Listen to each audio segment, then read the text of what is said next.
Neste programa, nós entrevistamos Márcia Cristina Lacerda Ribeiro, historiadora e professora do curso de História e do mestrado profissional em Ensino, Linguagem e Sociedade, PPGELS, UNEB, Campus 6. Márcia Cristina é doutora em História pela Universidade de São Paulo, estudiosa no campo de História Antiga, especialmente sobre as cidades antigas do mundo grego, autora de diversos artigos, capítulos de livros e do livro Pesquisa em História e Educação, Ensino de História, Literatura e Cultura Audiovisual em coautoria. Na entrevista, Márcia Cristina fala um pouco sobre a sua trajetória de pesquisa, do estado da arte da historiografia e de fontes e arquivos de pesquisa.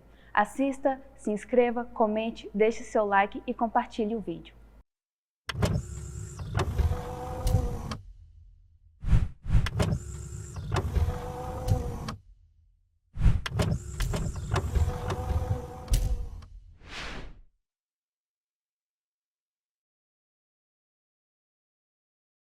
Eu gostaria de agradecer inicialmente a equipe do programa Perspectiva, a essa brilhante iniciativa do professor Jairo.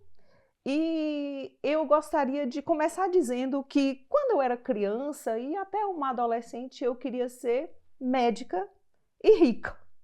Mas tinha outras coisas na minha vida. Então eu estava fazendo cursinho em Salvador e eis que me surge o professor Newton, lá do Sartre, e ele começava a dizer, um médico sem história não é um médico, é só um rezador. Um advogado sem história não é um advogado, é só um rábula. E aquilo começava a me encantar de um modo muito grande, e eu me lembrava desde quando eu era criança e os passeios que eu fazia pelo cemitério. Então o cemitério sempre foi um dos meus lugares favoritos. E eu ia e eu gostava de ficar olhando aquela ossada, eu conhecia os túmulos e eu ficava me perguntando, quem é aquele ali? De onde é? Que família é essa pessoa? E eu estava sempre interessada, na verdade, nas pessoas, mas eu queria ser médica e rica. E contra o meu pai, que me chamava de professorinha Clotilde. Mas eu me lembrava ainda do velho fogão de lenha na casa dos meus pais e que eu trazia os toquinhos de giz da escola e eu ficava juntando os primos, os meus irmãos, e eu dava fantásticas aulas de inglês. Claro que algumas palavras eu sabia, talvez umas 5, e o resto eu inventava, mas eu gostava de lidar com tudo aquilo ali. A medicina não veio, acho que para minha sorte. Então veio a história para a minha vida e eu sempre fui uma encantada pela história. Na graduação gostava de absolutamente tudo, então a teoria me encantava descobrir os conceitos e como as pessoas pensavam, me encantava também a história medieval. E aí já no final da graduação eu me deparei com um trabalho que era um trabalho de história antiga. Então já nos anos 90, mais ou menos ali meados dos anos 90, eu analisava livros didáticos com um querido mestre e professor, Manuel Rolfe, a quem devo muito do meu aprendizado. Então, o trabalho de TCC já foi nisso, depois veio um curso de especialização em antiga e medieval, que aí eu trabalhei com a questão da teatralização da política no mundo grego antigo, e esse mundo foi me absorvendo cada vez mais, até entrar na universidade. Então, já há mais de 20 anos eu entrei na universidade, e lá para 2009 eu falei, agora já família, já encaminhada, eu falei, agora é hora de procurar novos rumos, de ir para um mestrado, e depois para um doutorado, e depois para um pós-doutorado. E foi assim que eu fui parar na Universidade de São Paulo com a questão das tragédias gregas. Então eu queria trabalhar com as tragédias gregas e fui me deparar com o laboratório de estudos sobre a cidade antiga, que é o LABECA, do Museu de Arqueologia e Etnologia da Universidade de São Paulo, que eu entrei em 2009 e ainda bem continuo vinculada a esse laboratório até hoje. Então lá a professora Maria Beatriz Florenzano, junto com a professora Elaine, Cristina Cormichiari e outros, tinha um projeto, que era um projeto para poder trabalhar a cidade e o território na Grécia Antiga, né? E uma pegada muito da arqueologia. Eu falei, eu preciso me enquadrar nisso. E aí eu escrevi um projeto, e o projeto tinha que beber na tragédia, mas tinha que falar também do espaço, né? E aí eu criei um projeto de pesquisa para poder trabalhar a representação da cidade nas tragédias gregas.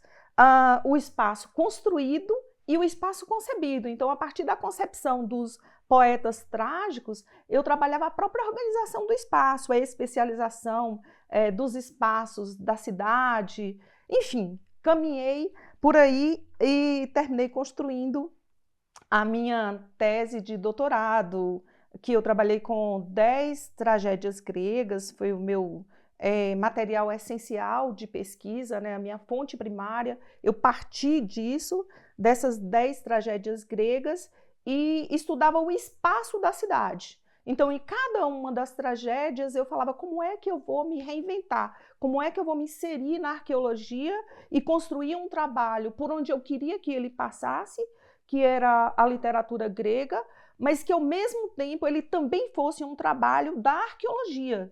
Então, e da história, quer dizer, ele tem esse tripé, essas facetas todas. Então, eu peguei e escolhi o espaço e o reconhecimento na tragédia grega. Eu pego o Aristóteles e a poética, pego 3 tragédias, e somente para o primeiro capítulo eu pego 3 tragédias e trabalho com as cenas de reconhecimento e o espaço. E a gente tem um exemplo, que é o único exemplo na mitologia grega, das tragédias que sobreviveram, que chegaram de forma integral até nós.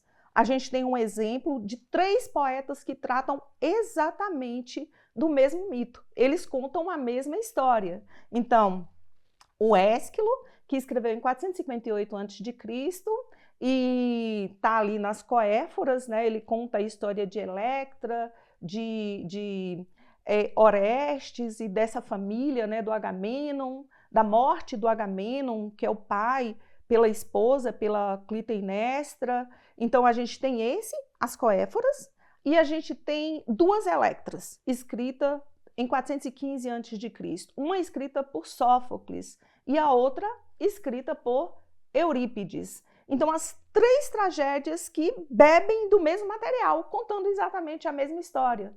Mas, como diz Aristóteles, seria ridículo uma fidelidade absoluta ao mito. Então, os poetas brincam com sua criatividade, e a partir dessa brincadeira com a criatividade, eles não fogem da essência do mito. Então, a essência é: o pai já morreu, assassinado pela mãe, e depois vai acontecer o matricídio, mas eles brincam com isso. E uma das brincadeiras que eles fazem em suas escritas é exatamente em relação à questão do espaço, de como cada um organiza esse espaço.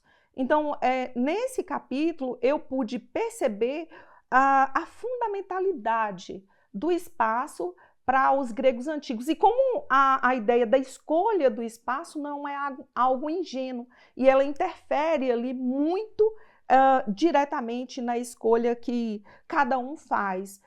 Teoricamente, a gente pensava, não só a minha pesquisa, mas outras tantas pesquisas ali produzidas pelo Labeca, por esse laboratório, trabalhavam com a ideia de Amos Rapoport, do que significava o espaço. Então, o espaço não é apenas uma construção fria, funcional, nada disso. Quer dizer, ele guarda um valor simbólico, ele tem significado. A gente cria o espaço, mas ao mesmo tempo o espaço exerce uma agência sobre a gente.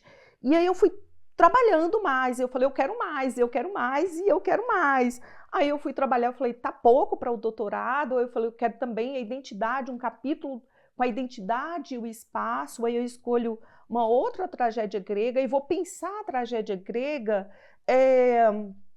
como ela representa, ao mesmo tempo que é uma peça de teatro. Então é uma peça de teatro, ela é encenada. O texto escrito a gente utiliza como uma fonte de pesquisa, mas era uma peça de teatro. Os atenienses e outros tantos gregos, eles iam para o teatro para poder assistir a uma peça.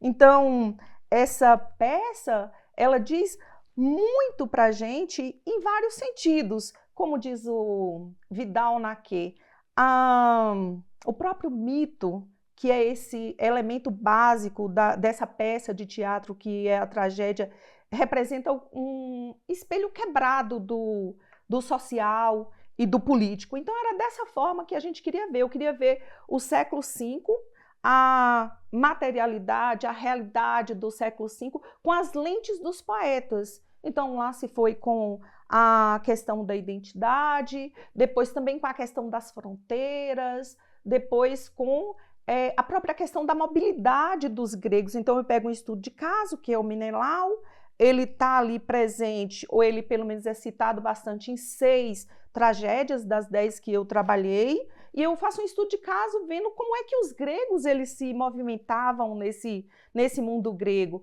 Então o tempo todo foi tentando olhar isso, como os gregos viam a organização do espaço, como eles trabalhavam o espaço, como eles olhavam para esse espaço. E aí eu fecho essa questão lembrando do Tucídides, quando ele diz o seguinte, os gregos eles sabiam muito bem como organizar e como pensar o espaço. Entretanto, tem uma passagem lá na história da Guerra do Peloponeso que ele diz o seguinte: imagine que daqui a muitos anos os pósteros vão visitar as ruínas de Atenas e as ruínas de Esparta. Que valor ele vai atribuir a cada um? O que ele vai imaginar esses pósteros que poderiam ser nós mesmos visitando Esparta e Atenas hoje? O que eles poderiam valorizar? O que eles poderiam entender do que foi aquela sociedade? E ele já disse àquela época, século V a.C., eles vão imaginar que Esparta teve um poder bem menor do que eles tinham na verdade, enquanto Atenas tinha um poder bem maior, porque Atenas soube monumentalizar a cidade, soube construir muitos templos, enfim, teve uma organização do espaço de uma forma bastante diferente de Esparta. Esparta não teve toda essa monumentalização. Para ele, Esparta era uma cidade arcaica, então, embora ela fosse uma grande potência, ela dominasse 2/5 do Peloponeso, na verdade, ela não demonstrava na sua materialidade, na organização do seu espaço, todo o poder que ela tinha. Então, acho que está um pouco aí a questão do que eu estudei no meu doutorado. Depois eu ainda puxo um gancho para poder falar um pouco do pós-doutorado, que aí continuo com a questão da organização do espaço, e aí agora eu pego Esparta, e aí eu tento mostrar que Esparta não é tão atípica quando quer a historiografia, então sempre falar assim, a Esparta, ela é o contraponto para poder se explicar a cidade ideal, que é Atenas. Então, Esparta é o patinho feio. Aí fala, Esparta não tinha isso, a mulher de Esparta era assim, o cidadão espartano vivia totalmente voltado para a guerra, coisas que hoje a historiografia está revisando. Então, no meu projeto de doutorado, na minha pesquisa, eu estudei como os espartanos, eles não precisavam, essa é uma grande questão, erguer uma muralha em torno da sua cidade, porque o próprio espaço já representava uma força, uma potência muito grande. Então, aquela história que está na própria questão da documentação de que os espartanos, porque eles eram guerreiros, extremamente militarizados, eles eram a sua própria muralha. Eu tento mostrar que não era bem assim, que eles tinham toda uma questão do espaço que acabava dizendo que eles não precisavam de uma muralha e que esse espaço era, na verdade, um grande aliado da força militar que eles tinham por trás desse exército espartano. Acho que é um pouco disso que eu pesquisei e ainda venho pesquisando bastante coisa. A primeira coisa que a gente precisa deixar bem claro é de que história antiga nós estamos falando.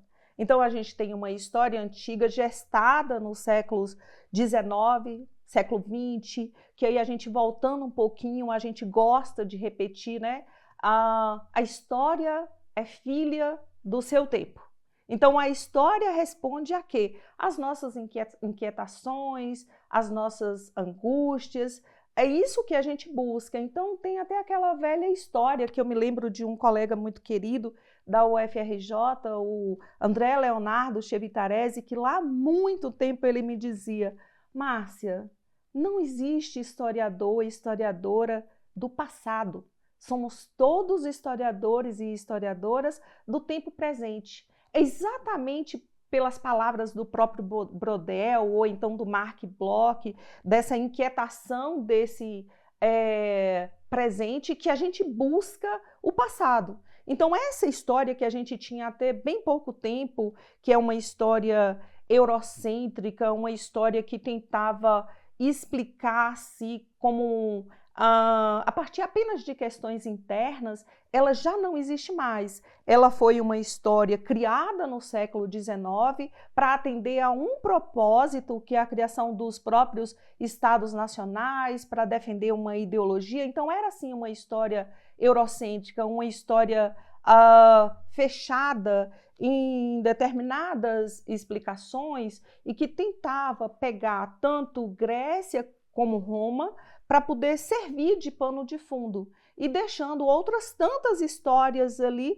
de lado. Então, essa história já não faz mais parte da nossa vida. Então, hoje nós temos uma história muito mais crítica, que é fruto de quê? É fruto das nossas pautas, das nossas novas pautas, dos nossos novos tempos. Então, hoje a gente fala de lutas anticoloniais, decolonialidade, racismos, subalternidades, história de mulher, a gente fala de identidades. Então, são outras histórias com outros cunhos que vão moldando o nosso tempo e que vão ditando como que a gente deve reescrever a história. Então, nesse sentido, hoje, a gente não fala mais de ilhas isoladas, histórias isoladas, mas a gente busca uma história conectada. Então, é uma história do Mediterrâneo, uma história das redes, não mais uma história que foi durante muito tempo pautada em duas grandes cidades gregas. Lembrando que o mundo grego, ele era composto por várias cidades, então espalhadas pelo Mediterrâneo inteiro. Então, você tinha cidades gregas de uma ponta até outra do Mediterrâneo, que englobava o que naquele tempo não eram esses continentes que a gente tem hoje com o nome de Europa, África e Ásia, mas englobava várias dessas regiões ali. Então, o Mediterrâneo, ele era tudo aquilo ali, mas só que a história durante muito tempo, essa história eurocêntrica, ela esteve pautada tanto na história da Grécia, e isso apenas ali centrando em Esparta e Atenas, sempre contando também a depender da ótica, que ela era o modelo por excelência, né? Então nos regimes democráticos, Atenas passava a ser o modelo por excelência e Esparta passava a ser o contramodelo. Então bebia muito também da própria história de Roma para poder explicar essa história moderna e ocidental, coisa que a gente já não quer mais. Hoje a gente pensa numa história que é uma história, então, que a gente poderia chamar de afro-asiática, né? Ou então afro-eurásia, é uma história conectada, que não tem mais o cunho tão estrito, tão diminuto, né?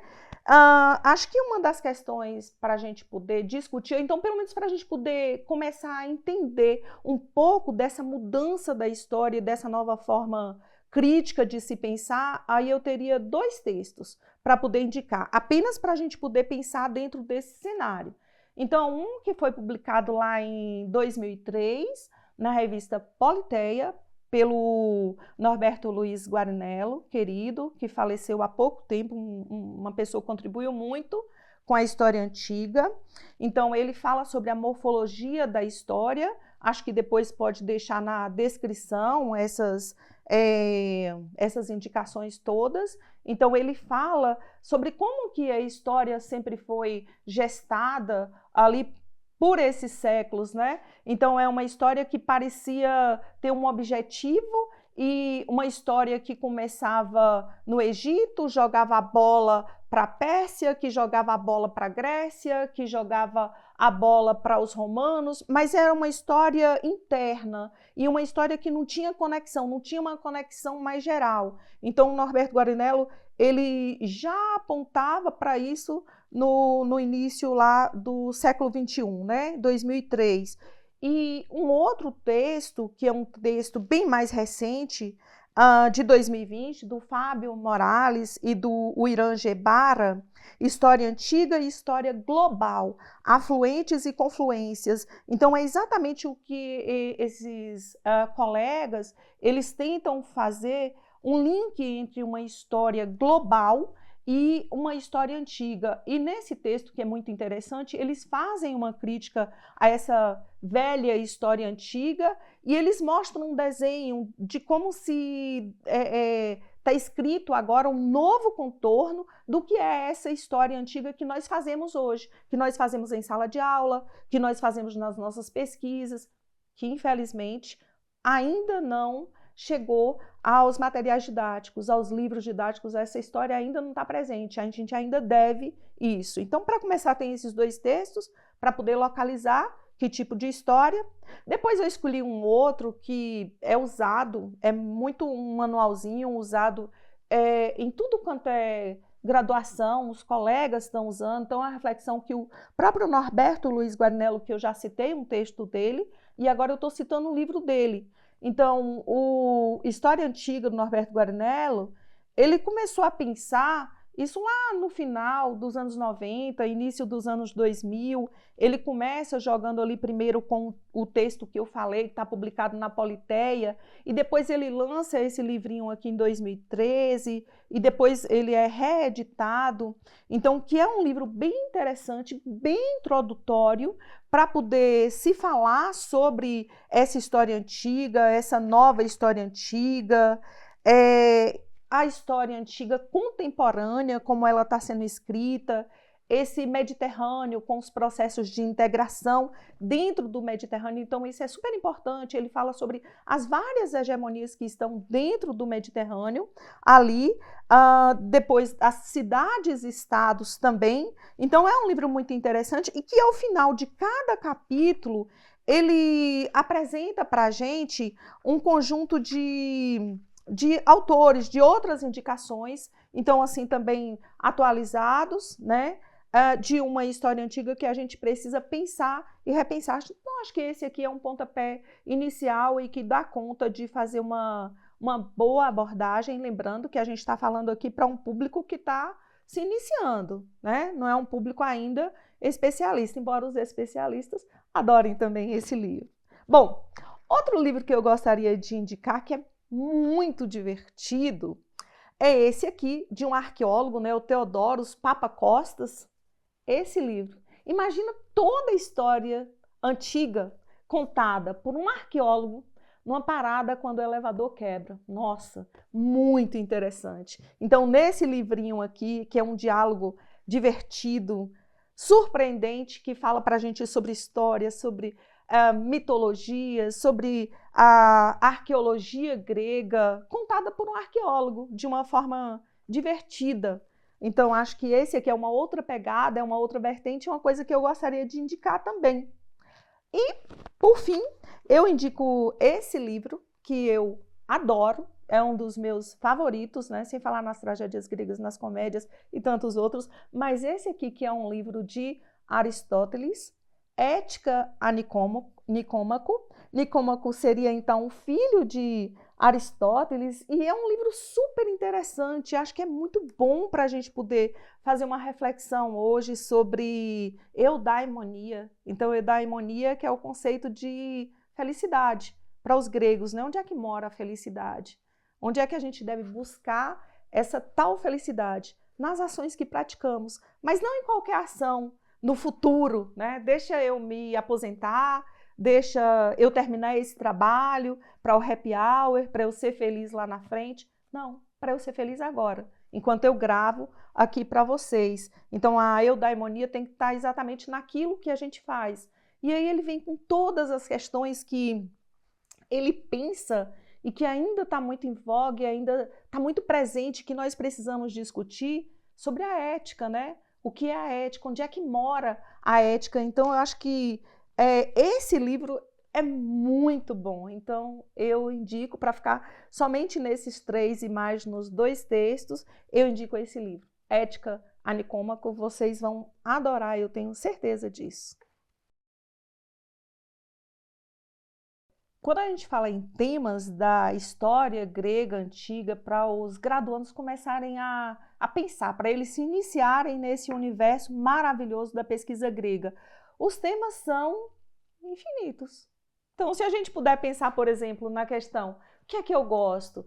Eu gosto de trabalhar com gênero ou história das mulheres. Sim, é um tema bastante interessante, que nós temos uma quantidade imensa de pesquisas, não só finalizadas, mas também em curso, inclusive no Brasil. Então, a gente pode estudar a partir das tragédias, a partir das comédias, a partir da própria materialidade também, das figuras nos vasos gregos.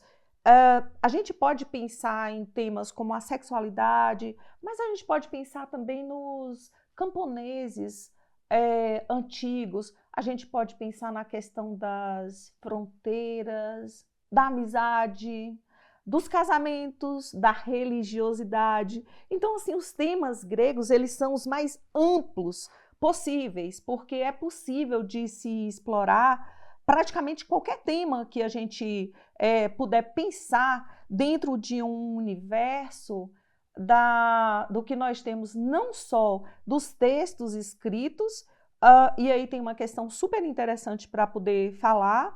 A maior parte dos textos escritos é proveniente da cidade de Atenas, também para um determinado período.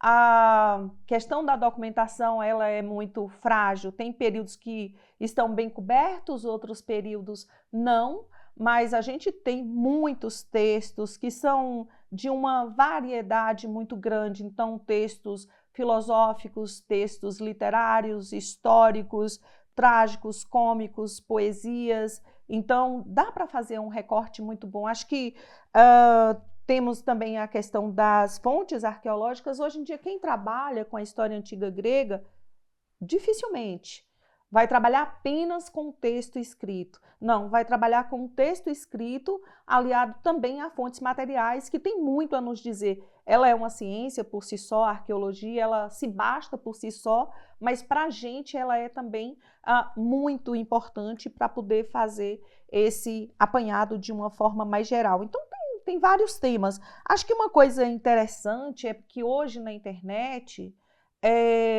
a gente tem várias lives, a gente tem podcasts muito interessantes que o aluno pode visitar e pode começar a despertar o seu interesse por ali. Também a gente tem a questão da inteligência artificial. Então, se eu penso num determinado tema e eu falo assim, poxa, será que dá para poder estudar isso no universo dos gregos antigos? Então, se a gente abre uma dessas inteligências artificiais e a gente faz uma pequena busca, a gente começa a ter insights e a gente começa a ter também referências sobre o que poderia ser possível de pesquisar. Não é para a inteligência artificial fazer o nosso trabalho, mas é para ela servir como ferramenta, como instrumento para poder ajudar a gente a chegar em temas e chegar também em questões da própria historiografia, o que rastrear, quais fontes buscar. Acho que é um pouco por aí que se deve começar. A primeira coisa que a gente tem que deixar claro, então, é quais fontes a gente tem para poder trabalhar esse mundo grego antigo. Então, já falei um pouco, a gente tem as fontes escritas, então a gente tem textos escritos de diversas ordens. Então, a gente tem poesias, como as poesias de Safo, por exemplo, mas a gente tem textos filosóficos, a gente tem tragédias, a gente tem comédias. Então, nós temos uma gama de textos escritos muito grande e, ao mesmo tempo, a gente tem também um arsenal vindo da cultura material, um arsenal vindo da arqueologia. Então, a gente pode ter os vasos gregos, muitos vasos que foram descobertos, com vasos figurados, né? Então, figurados são os que têm os desenhos, né? Então, vasos de figuras vermelhas, vasos de figuras negras, são diversos tipos, cada um serve a uma função, então eles também são um grande material de estudo para diversas temáticas. Inclusive, nós temos historiadoras como a Marta Mega Andrade, que pega a questão das imagens de mulheres em vasos gregos e faz um trabalho excelente com eles, né? Temos outras tantas de diversas temporalidades diferentes, temos as próprias arquiteturas, né? Os sítios arqueológicos que mostram ruínas de casa, ruínas de templo, então essas estruturas elas podem ser trabalhadas. Ao mesmo tempo a gente tem esses vasinhos aqui, por exemplo, esses copinhos, né? Que é lá descoberto em Váfio, que é um sítio arqueológico lá da Lacônia, ali da região de Esparta, no século XIX, né? Então lá do período micênico ainda, então de várias temporalidades diferentes, até porque para algumas temporalidades a gente bebe exclusivamente da arqueologia, né? Aqui tem mais uma outra pecinha também, que é o nosso famoso candeeiro, né? Então uma luminária grega, essa daqui é do século VII antes de Cristo, né? Então ela era desse jeito, aqui você botava o óleo, aqui botava fogo e saía, né? A chamazinha por aqui, por onde se iluminava. Então a gente tem uma quantidade enorme de, por exemplo, nomisma, né? Nomisma, que é uma moeda. Então, as moedas gregas, elas contam uma história para a gente, elas falam de muita coisa, elas não falam só da economia, elas falam da identidade e de diversos outros aspectos também, né? Aqui tem um grupo brasileiro de numismatas que são os especialistas no estudo das moedas, um grupo que faz um trabalho muito interessante. Então, nós temos diversos objetos, então as tipologias elas são das mais variadas, as inscrições, os epitáfios de túmulo, aliás, os túmulos são um elemento fundamental para se trabalhar, porque para uma boa parte da história, os estudiosos vão beber de onde mesmo? Dos túmulos, das ossadas, do que tinha ali, do que eles chamavam de mobília funerária. Então é disso que se bebe. E onde é que encontra isso? Bom, é muito diferente da história brasileira. Então, a gente tem arquivos, por exemplo, de bibliotecas digitais extremamente organizados, com a versão em grego, onde você pode encontrar, por exemplo, as tragédias, né? Aqui está uma tragédia, um conjunto de tragédia, na verdade, né? Aqui tem as Suplicantes, Electra, Heracles, Troianas, Ifigênia e Aulis, todo esse texto está em grego, mas aí a gente tem biblioteca digital, onde esses textos estão disponibilizados na versão grega e na versão inglesa. E tem outras ferramentas que a gente pode clicar numa palavra, por exemplo, grega, e ver qual é o significado dela em inglês. Então, essas bibliotecas digitais, elas ajudam demais e elas terminam por uniformizar um pouco a oportunidade de ter acesso a essas fontes. Não precisa exclusivamente você ir para fora para poder fazer um trabalho, inclusive em arqueologia. Você pode visitar os projetos arqueológicos, muitas coisas estão disponíveis na internet, então você tem catálogos de vasos, você tem catálogos de inscrição, então o acesso ele é meio que facilitado por esse trabalho. Claro que depois não tem como se falar também de se estudar o universo grego e ficar apenas no português. Claro que no primeiro momento a gente vai fazer o quê? No primeiro momento a gente vai para o texto que está em português, a gente vai para um texto mais simples, a gente vai para uma tradução que seja mais fácil. E nesse sentido a gente tem uma gama enorme de excelentes tradutores no Brasil. Então, não só excelentes tradutores do grego no Brasil, como excelentes tradutores do grego também em Portugal. Então, a gente tem acesso a muitas dessas obras que hoje estão disponibilizadas na internet ou de muito fácil acesso para uma primeira leitura.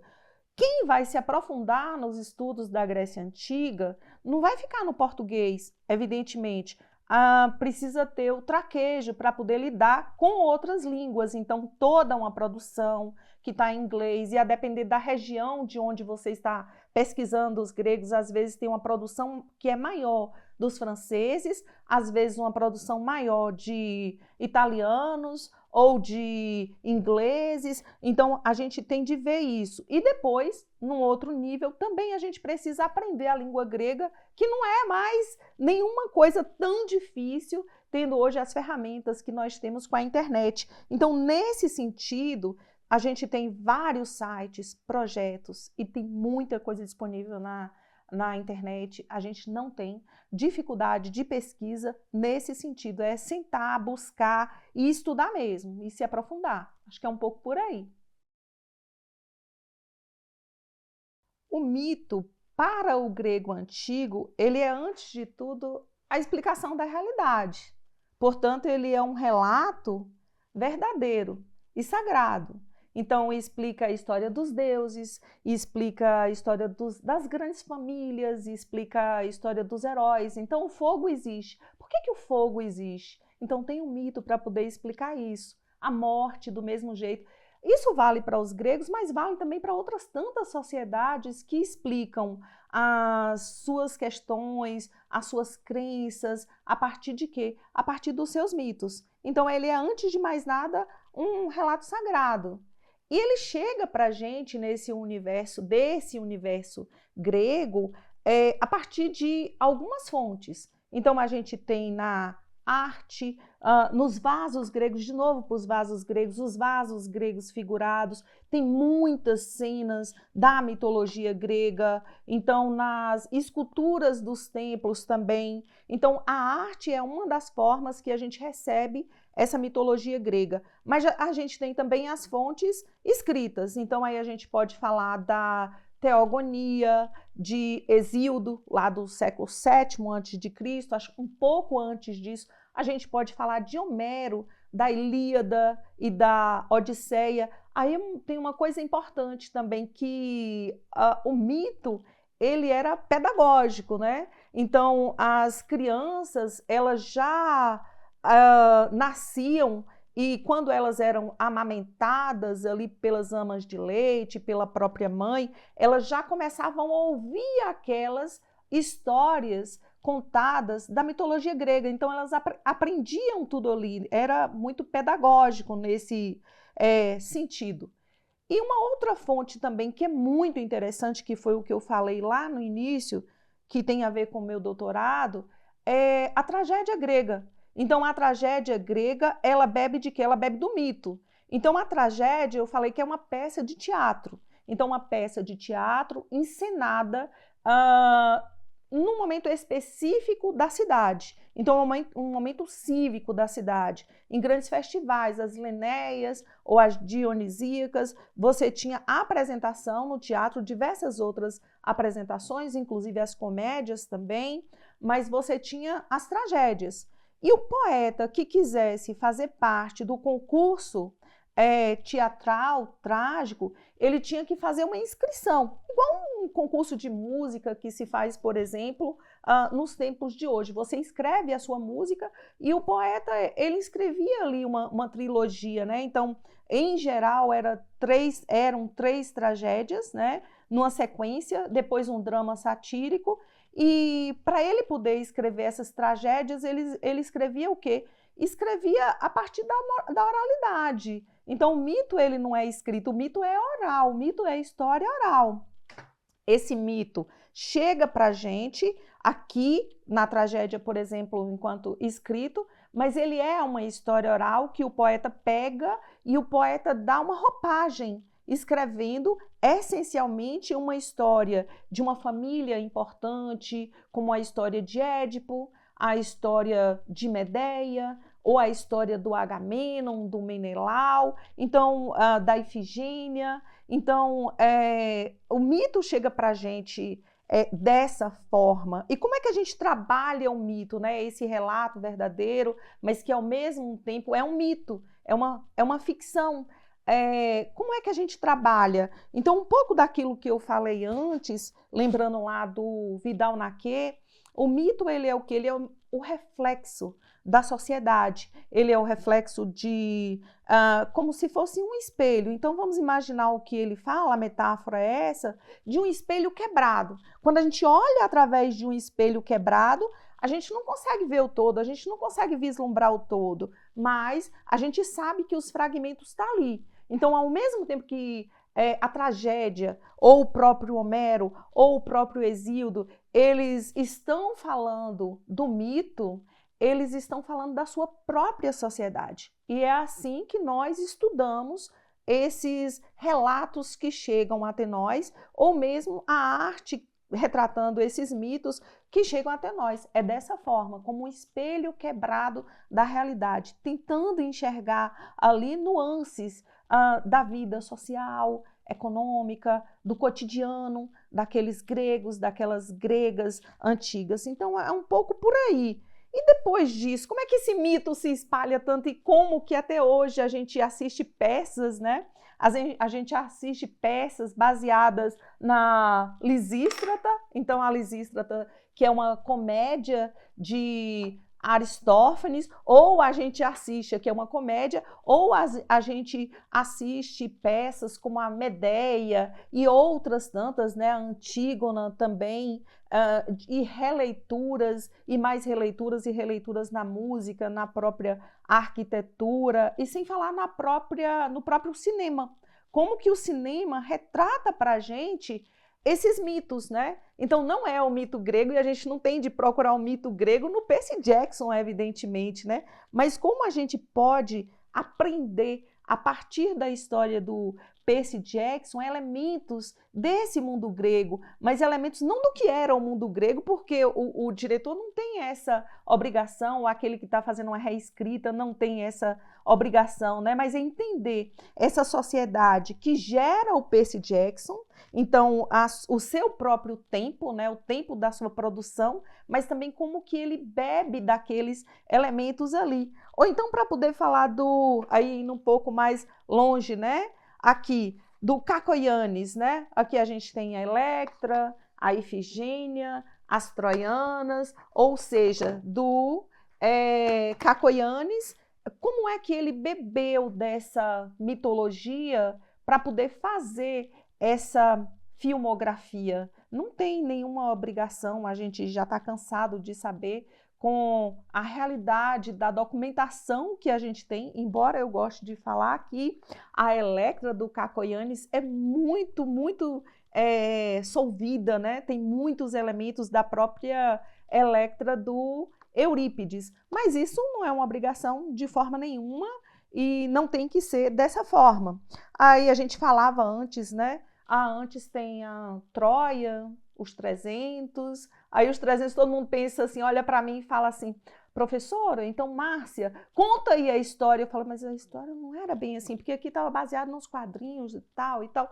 Aí eu falo, a documentação diz isso, é uma coisa diferente, ou então dos próprios 300, né? Aí quando eu olho e falo assim, olha, mas é o seguinte, é porque essa coisa desse soldado espartano não era bem assim que ele vivia totalmente voltado para a guerra, que a guerra era o mais importante na vida dele. Aí quando eu digo isso é meio que assim, putz, grilo, tá jogando um balde de água naquela imagem, mas é uma imagem que o cinema criou e que também fontes antigas suscitaram esse tipo de discurso, de narrativa, mas hoje, quando a gente vai ver para uma nova história de Esparta, que muito se tem reescrito, não era bem esse peso que esse exército espartano de homens que viviam ali como um verdadeiro acampamento militar 100% do seu tempo, a história não era bem essa, né? Então, a grande verdade é que nós, no nosso tempo, cada um à sua forma, seja lá os medievos, os modernos, os contemporâneos, cada um à sua forma, pega desse mito grego e faz a leitura, a releitura, a escrita de uma forma muito particular. E assim por exemplo, com a psicanálise. Quando se pega, por exemplo, para poder fazer uma leitura do mito de Édipo ou do mito de Electra. Não é o mesmo trabalho que um helenista, que é aquele que é especialista no mundo grego antigo, que se debruça na sua documentação. Não é a mesma leitura que ele faz e não tem a mesma, não tem mesmo a obrigação de ser. Cada um pega e faz da forma como achar melhor, como achar mais conveniente. Assim como a gente encontra vasos gregos hoje, né? Então, vasos gregos de hoje, a gente vai ao mercado e encontra vasos gregos de hoje, que às vezes a pessoa nem está sabendo que está fazendo, de certa forma, uma reprodução dos gregos antigos. Ou alguém que vai construir um prédio comercial e coloca uma coluna grega, né? Então, esses elementos que vêm da mitologia, eles vêm para a gente de diversas formas. E a gente precisa o quê? Entender que cada coisa, cada criação, ela vale pelo seu próprio tempo. Então, aí, para fechar, eu vou falar de um livro que acabou de sair, né? Os Trabalhos de Hércules, mas esse trabalho de Hércules é bem novo, não tem nada dos trabalhos antigos de Hércules e nem de Monteiro Lobato.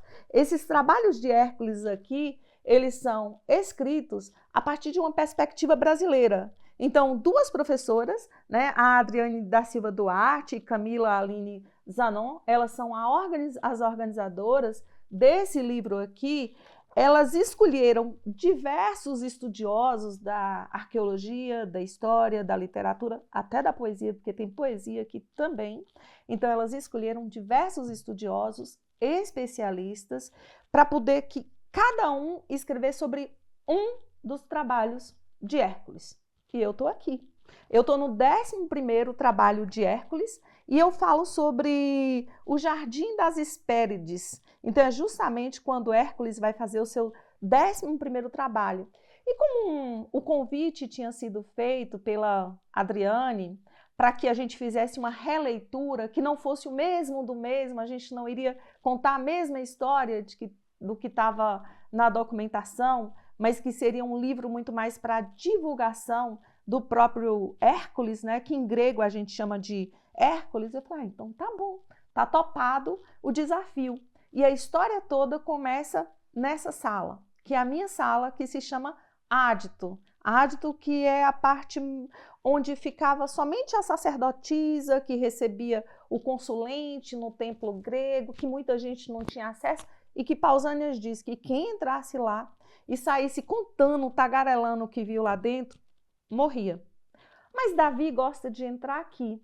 Davi é meu sobrinhozinho. Então, Davi estava com 13 anos. Ah, tá. Tem também duas pessoinhas que entram aqui, dois seres humaninhos que entram aqui. Um fica ali, outro aqui. Jade e Bart são meus cachorrinhos. Ah, tá. Jade e Bart também estão na minha mitologia aqui de Hércules. Então, Davizinho entra aqui, Davi mexe em tudo. E, de repente, Davi começa a mexer numa moeda. E, Titi, essa moeda está muito estranha, ele diz para mim. Eu falo assim, Davi, é porque as moedas... Professor, é assim. Não basta você mostrar alguma coisa que ele quer dar uma palestrinha. E eu comecei a falar da moeda e ele olhava para a moeda e mexia em tudo e falava que a moeda era muito estranha. Eu começava a explicar que se tratava do 10º trabalho de Hércules e que tinha ali o Gerião e tal. E aí a moeda começou a se mexer porque tinha ali o Hércules também. Gente, não vou contar, não vou dar um grande spoiler, mas de repente, acreditem se quiser, eu peguei uma velha pinça, comecei a limar aquela moeda e Hércules saiu de lá. E de repente ele estava nessa sala. Foi uma grande história para a gente poder encontrar uma máquina do tempo. E vocês sabiam que existe um professor na Universidade de Connecticut que inventou uma máquina que volta para o passado? Nós saímos daqui com Hércules. Fomos para Connecticut, atrás desse cientista, o Ronald Mallet. Pode pesquisar aí, pesquisa na internet e vocês vão ver que ele existe de verdade. A gente foi para o laboratório dele, porque a gente precisava entrar na máquina do tempo e ir para a Grécia Antiga. O que seria de Hércules se a gente não fizesse isso? Ele não poderia concluir os trabalhos dele. E assim fomos. Eu, Davi, Ronald Mallet, os assistentes dele, todo mundo rumo à Grécia Antiga. Foi uma longa e maravilhosa história, toda ela contada aqui no 11º trabalho. Então fica o convite para ler o meu trabalho e, obviamente, o trabalho maravilhoso, sensacional dos meus colegas, que aqui está escrito. Convite. E como essa história toda da qual a gente está falando, ela chega nas escolas da educação básica? O que se tem falado sobre a história antiga, especificamente sobre a história grega? Então, quando a gente chega, especialmente nos livros didáticos, que eles ainda são o grande material da sala de aula para o professor, a professora da educação básica, o que a gente acaba por ver nesses livros? Então, aí eu tenho uma questão que é bem interessante. Como eu falei lá atrás, nos anos 90 ainda, eu analisei livros didáticos. Então, eu analisei 8 livros didáticos com alguns temas: mito, cotidiano, escravo, a polis. E aí, quando foi no período da pandemia, aí eu fui convidada para poder falar num congresso sobre ensino. E eu falei assim, olha, eu vou visitar os livros didáticos, que eu sempre tive essa curiosidade, eles sempre andaram um pouco comigo, eu vendo qual era a evolução ou não desses livros didáticos, eu sempre tentei acompanhar. Eu falei, eu vou pegar e eu vou fazer um trabalho agora, 25 anos depois. Então, 25 anos depois, eu peguei e fui analisar como estavam os livros didáticos. Fiz um recorte em cima de alguns livros que estavam sendo utilizados e, infelizmente, a constatação foi que as coisas elas não mudaram muito. Então, existe todo um mercado por trás do livro didático, as exigências que são feitas, como eles vêm evoluindo de uma forma geral, eles tentam se adaptar a cada novo edital que é lançado para que o Estado, que é o grande comprador dos livros didáticos, façam essa aquisição para as escolas públicas, mas o que eu pude perceber é que 25 anos depois, a realidade não mudou muito. Então, os livros, eles tentam inserir a questão das imagens, mas meio que uma caixa solta no livro didático, onde não dialoga com o conteúdo principal. Às vezes até mapas aparecem dessa forma. Então tem um livro que foi bem interessante, que eu pesquisei, que aparecia a moeda grega, apareciam 3 moedas, só que aparecia assim, século VI, século V e século IV. E também o livro falava que era moeda de prata, mas não dizia de que cidade era. Então imagina, centenas de cidades, muitas delas tinham moedas, eram cidades autônomas, uma não dependia da outra, né? Então essas cidades, estados, elas tinham a sua própria moeda, o seu próprio calendário e por aí vai. Então como é que você coloca no livro didático uma moeda e você não explica de onde é essa moeda? Então o aluno vai ter de adivinhar, e o professor que não é especialista em história antiga, que é uma área que infelizmente ainda é muito fechada, ainda é pouco acessível, no sentido de que a gente não tem tantos especialistas espalhados por todos os lugares, mas essa realidade também vem mudando. Então, como é que se explica textos que eles querem incorporar, como, por exemplo, eu citei aqui o livro do Norberto Guarinello. Então, você pode pegar um livro didático que eles pegam simplesmente um trechinho daqui do Norberto Guarinello e eles colocam no livro didático com uma caixa de texto. Então, fica ali um apêndice, alguma coisa, um penduricalho ali que não dialoga com o material essencial do livro, que não diz a que veio, e que principalmente, eu acho que para mim o mais grave, aparece de uma forma completamente descontextualizada. Uma coisa é eu estudar aqui no livro do Norberto Guarinello, outra coisa é eu pegar um trechinho descontextualizado e jogar no livro didático de qualquer forma.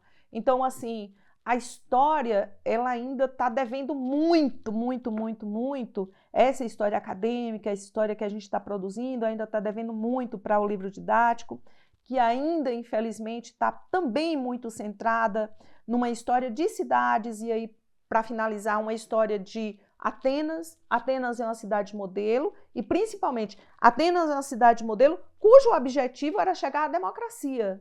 E Esparta é o quê? Aí vem somente duas cidades, Esparta e Atenas. Atenas é um modelo por excelência de cidade, cujo fim era a democracia.